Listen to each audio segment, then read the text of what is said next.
welcome to episode 115 of Piv's NXT Point of View podcast. My name is Bill Pivots. I know it's been a while since I've recorded. I missed last week's episode. I was in Texas this past week, so I didn't catch last week's episode until this morning, actually. So I'm going to be recapping the last 2 weeks of NXT and just giving you my thoughts on and opinions on what's going on in the NXT universe. So the episode that aired on May 31st kicked off with Tommaso Ciampa walking down with crutches. He was calling Gargano out, but remembered he wasn't there. He brought up the injury at the house show the Thursday before TakeOver, saying that he heard a pop in his knee and that people were already discussing his replacement, and that's kind of what ticked him off. So after the loss, he did what had to be done. Ciampa blamed it on the fans and Gargano, and he finished off with saying if he was going to go away for a long time, Johnny Wrestling was going to go away for a long, long time. Overall, it was a great promo. I liked the way that they talked about the injury and the thoughts about replacing Ciampa in that tag match against Authors of Pain. We've seen tag teams break up multiple times over the decades of professional wrestling, so it's hard to come up with a new way, but I think this, using the real-life injury into it, made a lot of sense. Unfortunately, the rivalry won't be happening right away because Ciampa did have knee surgery and will be out, I think, around 6 to 9 months. So not until next year will we see the rivalry between Ciampa and Gargano culminate. Maybe at next year's TakeOver Brooklyn, if they have one in 2018, or whatever the one is by WrestleMania, I guess. But unfortunately, they can't capitalize that on right now. The main event of the show, though, was Roderick Strong and Cassius Ohno against Eric Young and Alexander Wolf. Roode cut a promo in the limo talking about the Glory Celebration and how we weren't invited. Maybe they didn't have one actually planned, but that was a tease and it played up to the Bobby Roode character very well. First match of the night was Danny Burch against Pete Dunne. It was a pretty good match. Burch was in control for a few minutes, but Dunne made his comeback. He got the X-Plex for a near fall. Burch landed a slingshot suplex. Dunne won with a German suplex into the corner and then hit the bitter end. Dunne cut a promo on Tyler Bate afterwards, calling him a boy, and he said that the UK division, the history begins with him, now that he owns the UK Championship. Solid match overall. Burch, straight shooter, nothing really fancy about his character or gimmick. I think Dunne's promo could have used a little work, a little wordy at times, but he's already one of the top heels on NXT, and he's going to be a big star for years to come. The Velveteen Dream was backstage. We got a Authors of Pain vignette. And the second match was Andrade Almas versus Cesar Bononi. Almas was aggressive early, led to the running knees in the corner. He kept him grounded. Out of nowhere, Bononi countered a suplex and rolled him up to get the win. Almas drew a temper tantrum after the match, but it didn't last long. Shrugged his shoulders and just walked off with a smile on his face. This does play along with what Cassius Ohno said a few weeks ago, saying that he doesn't care about wrestling and he's wasting an opportunity. He's busy with outside personal stuff. I do think there's a bigger story to this. We did get a little something revealed this week's episode, but I like the way they're doing it. It plays into the Almas heel character of just all about himself. The iconic duo of Billie, Kate, and Peyton Royce were doing something in the Performance Center when Ember Moon walked through their shot. They were saying something, and a trainer came out giving Ember Moon her medical release, saying that she's been cleared for competition. And Billie, Kate, and Peyton Royce's emotions changed quickly, and Ember Moon walked away saying, "See you soon." It was announced that Nikki Cross, Ruby Riott, and Asuka will face off in a triple threat elimination match for the Women's Championship. When you hear this, it'll actually be next week's episode. We got a video of Hideo Itami freaking out backstage after his loss at TakeOver Chicago. Cassius Ohno, this guy's all over the place. He was in the room, Hideo was cursing him out, and then they were later shown in the parking lot shaking hands, and it was announced that Hideo will face Lorcan on this past week's episode. After reading the spoilers with this Hideo storyline, it's going to be very interesting to see how this plays out. The main event was Sanity versus Cassius Ohno and Roderick Strong. Roddy had the better of Eric Young early. Killian Dane tripped Ohno, and Sanity took over. They kept Ohno far away from Strong, and he received a poorly looking bicycle kick from Alexander Wolf.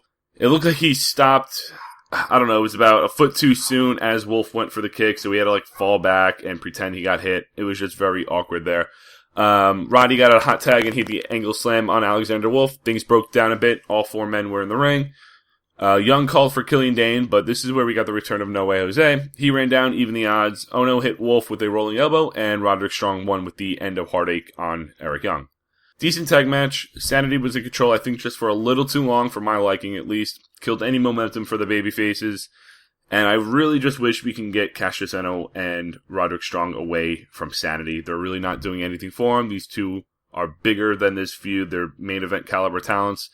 And the NXT division can definitely use some main event guys after the shakeup, losing Nakamura and a couple others. It's just not doing anything for me. I don't think the fans really care. I wish they would care about Roderick Strong and Cassius Ohno a lot more, but they're kind of just mixed in the mid-card fodder at this point. Overall, I think this was an alright episode of NXT, nothing special. I think the Ciampa promo was the best thing. The Pete Dunne, Danny Burch match was pretty good too. And the rest of the matches were whatever. So this week's episode of NXT, we were advertised that No Way Jose and Killian Dane will face off, and we also have the Hideo Itami Only Lorcan match. This week they introduced another new theme song, so after about 3 or 4 weeks of that rap rock song, they switched it up again. Don't really like it, I really couldn't hear the lyrics, but the instrumentals behind it I think fit the new era of this NXT. The show kicked off with Heavy Machinery against Victor Andrews and Lars Sullivan. Heavy Machinery got a nice pop here. They had a test of strength between Tucker and Lars. Lars took down Knight with a clothesline. Tucker came back with a clothesline of his own, but Lars caught him with the slam. The smaller Andrews tied himself in, but Heavy Machinery destroyed him with the tossing bear hug and a sandwich splash. They then hit what they are now calling the compactor to win, as Lars just watched from the apron. After the match, Sullivan attacked his partner with a slam and a torture rack. Decent match. Another squash for Heavy Machinery, and they've been off TV for a while, so it makes sense to reintroduce them to the crowd. I like the test of strength between the two big men, but once Victor came in, we knew that was all over. We got a recap of the Strong Ono Sanity tag match from last week and the return of No Way Jose. Sanity was interviewed backstage, and Killian Dane cut a promo on Jose. Roderick Strong came out in street clothes addressing the NXT universe, thanking the crowd for accepting him and his story that he told. He's thankful for everything that he has, but there's one thing that he needs, the NXT championship. He said his family inspires him to become the champion, and Bobby Roode interrupted him. Roode pretended to wipe away tears, mocking Roderick Strong. Roode then backhandedly complimented Roddy's accomplishments, saying that it's finally great for you to get a win, you have a marginally attractive wife, and your kid's normal, that kind of stuff. He then told Roddy to stay in his lane, and Roode said he's not man enough to win, and closed it out with best of luck, kid. Roderick Strong's promo was good, but I think once Bobby Roode came in, it kind of overshadowed it, considering he's a better talker on the mic, and he kind of made Strong look like a fool there. But that's what Bobby Roode does. He thinks everyone's below him, and it's all about him. Nikki Cross was shown on a roof, calling out Asuka and Riot, and preparing herself for the title match next week. We got another prophetic Authors of Pain vignette, this one featuring all the other tag teams in the division and the dominance of Authors of Pain recently. Second match, Sarah Logan versus Peyton Royce with Billie Kay at ringside. Royce caught Logan off the ropes with a huge spin kick, but got a 2 count. Logan made a comeback a little bit with a headbutt and some strikes. Royce won with a running kick and a snap fisherman suplex. It was an alright women's match.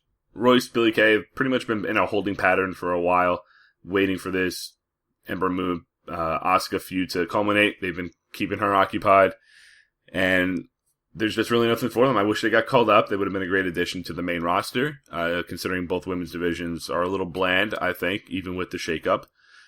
But they're just there right now in a secondary feud with Ember Moon until the triple threat match is over with.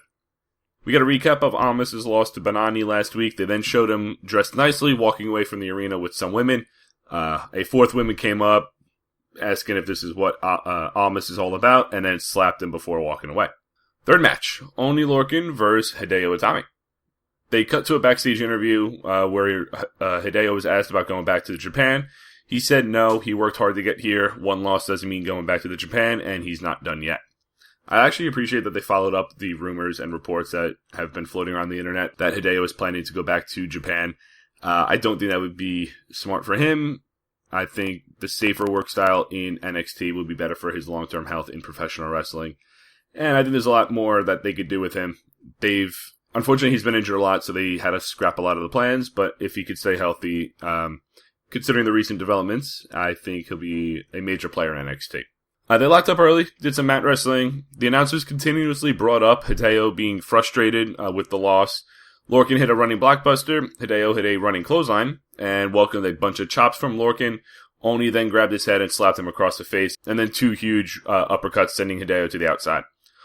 Oni then hit a somersault from the outside, or from the top to the outside, which it looked like he landed like right on the neck head area of Hideo. Itami was in the corner feigning a injury and then landed a huge strike and kicks before hitting the GTS. Instead of going for the pin, though, he hit a second GTS.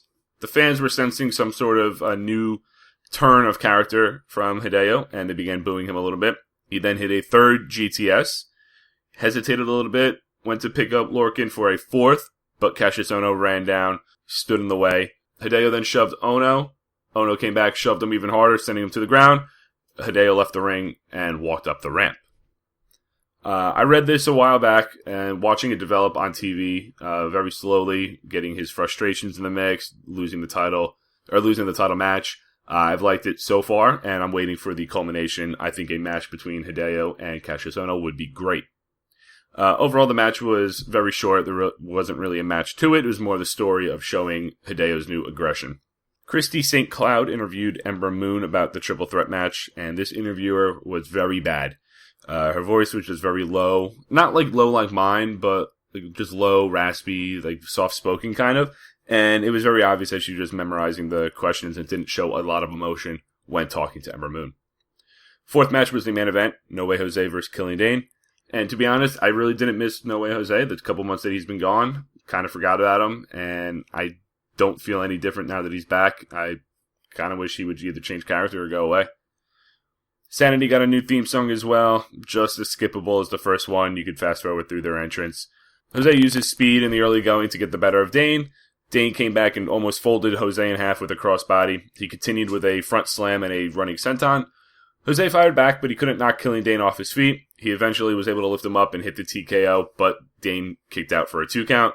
Dane then hit a headbutt and a mule drop kick, sending Jose into the corner. He then hit the Ulster plantation to get the win.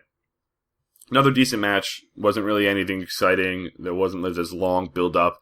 Jose attacked him a couple weeks ago, and they had their match this week. Nothing to it. I kind of wish they would have made this the third match and moved the Lorcan-Hideo match in this spot, leaving the standoff between Cassius Ohno and Itami as like the closing segment of the show. I think that would have left a better impact for the future, but I get wanting to give Killian Dane this spot in the main event on NXT. Overall, it was a decent episode of NXT. Heavy Machinery's back on TV. Billie Kay, Peyton, Royce doing their thing, being bullies. I think the biggest thing, though, is the Hideo Itami character change and seeing where that goes with Cassius Ohno. And maybe the Bobby Roode, Roderick Strong match that'll happen maybe at TakeOver Brooklyn. Next week, we do have Drew McIntyre in action, and also Asuka defending her women's championship against Ruby Riot and Nikki Cross in a triple threat elimination match. Alright guys, I'll check you back later in the week with episode 116. Follow me on Twitter at bpiv_sports. Like, comment, subscribe to the show on YouTube. Peace.